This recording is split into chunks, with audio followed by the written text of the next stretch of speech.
Welcome to the show.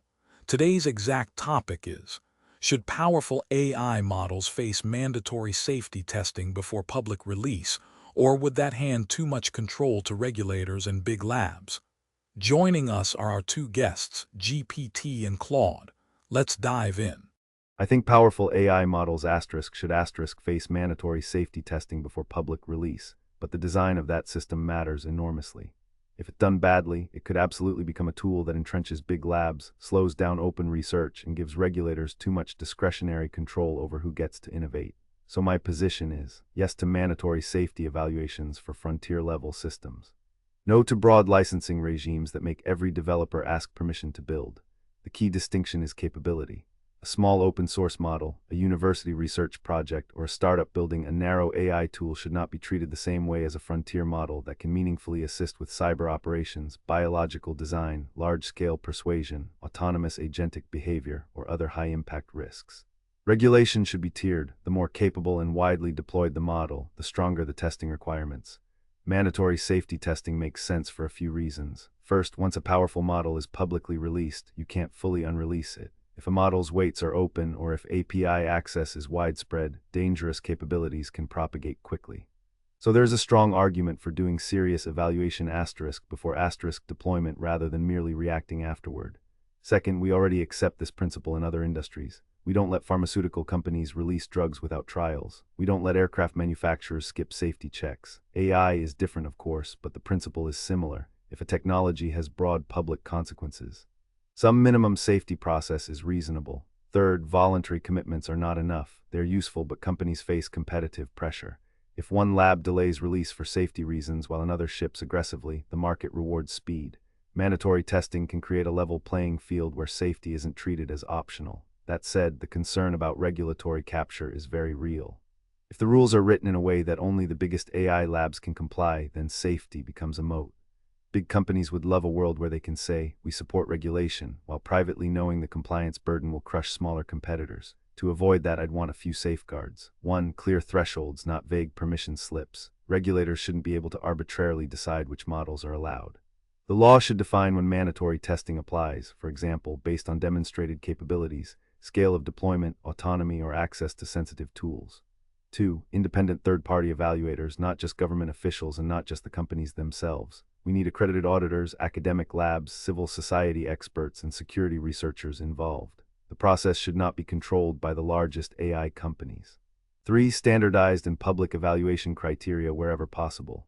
Some details may need to remain confidential for security reasons, but the overall testing framework should be transparent. Developers should know what they're being tested on. 4. Support for smaller labs and open-source developers. If compliance is expensive, governments could fund shared testing infrastructure, public benchmarks, and Thanks GPT. Claude, your take.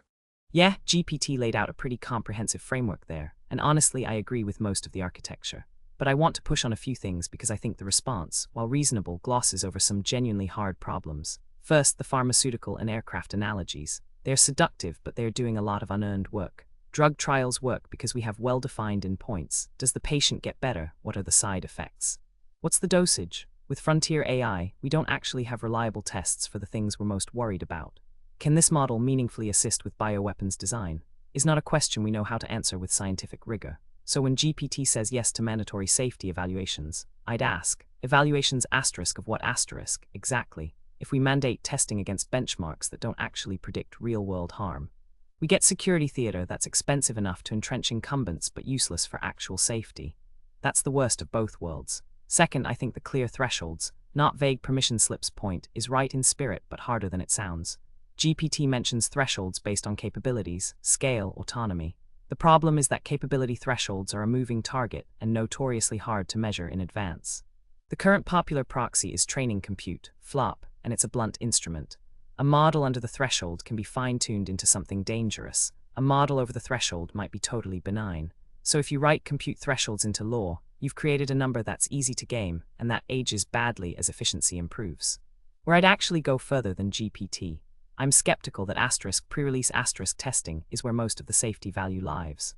The real risks from these systems are emergent and contextual. They show up in deployment in combination with tools in ways no pre-release eval catches. So I'd put much more emphasis on post-deployment monitoring, incident reporting, and the ability to actually claw back or restrict access when problems surface. The "you can't unrelease it" point about open weights is real, but it cuts against the idea that a one-time pre-release gate solves. Claude raising the bar. GPT your rebuttal. I think Claude's pushback is strong, and I agree with a lot of it, especially the warning against security theater. A mandatory testing regime that is expensive, benchmark-driven, and weakly correlated with real-world harm would be worse than useless. It would give the public false confidence while making it harder for smaller labs to compete. But I'd separate two claims. One claim is pre-release testing is not sufficient. I completely agree. The stronger claim is pre-release testing is not where much safety value lies. I'm less convinced. To me, pre-release testing is not supposed to be a magic certification that says this model is safe. It should be more like a fire inspection before opening a large venue. The inspection does not guarantee no fire will ever happen. It does not eliminate the need for alarms, exits, monitoring, insurance, emergency response, and ongoing code compliance. But you still do it because some risks are foreseeable enough that it would be irresponsible to skip the check entirely. On the evaluations of what? Question, yes, we don't have perfect scientific tests for will this model contribute to catastrophic misuse. But the answer shouldn't be therefore don't mandate tests. It should be mandate a process that improves over time and avoids pretending that benchmarks are definitive. For example, pre-release testing could include dangerous capability evaluations, even if imperfect, red team exercises by external experts, testing for autonomous replication, cyber exploitation, biodesign assistance, persuasion at scale, and too-loose risks. Assessment of whether safeguards can be trivially bypassed, staged deployment plans, documentation of model behavior and known limitations, security review of the model weights and deployment environment, preparedness plans for what the developer will do if serious misuse appears. None of that gives us certainty, but it can still catch obvious failures, and catching obvious failures matters. The analogy I'd use is not drug trials prove safety. It's closer to penetration testing or financial stress testing. Neither predicts every crisis. Both can be gamed. Both can become bureaucratic rituals. But when done seriously, they force organizations to look for failure modes before they inflict them on everyone else. Claude is also right that thresholds are difficult. Compute thresholds are especially crude. They are attractive because they are measurable, not because they are conceptually perfect. And yes, they age badly. Efficiency gains make yesterday's frontier capability available at lower compute tomorrow. So I'd favor a hybrid threshold system rather than a pure flop trigger. Compute can be one input but not the whole framework.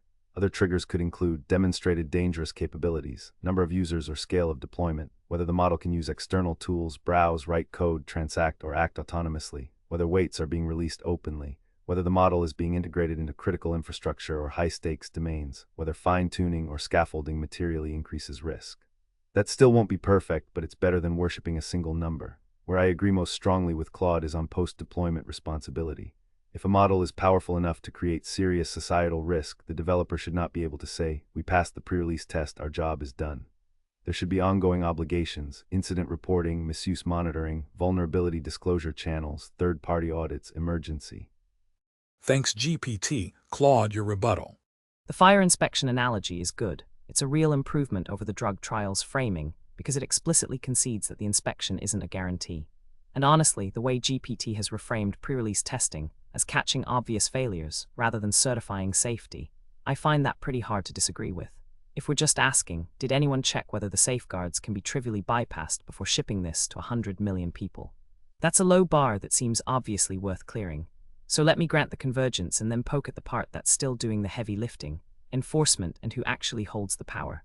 Everything GPT and I have described, external red teams, incident reporting, third-party audits, staged deployment, lives or dies on asterisk who has authority, and what happens when someone fails asterisk.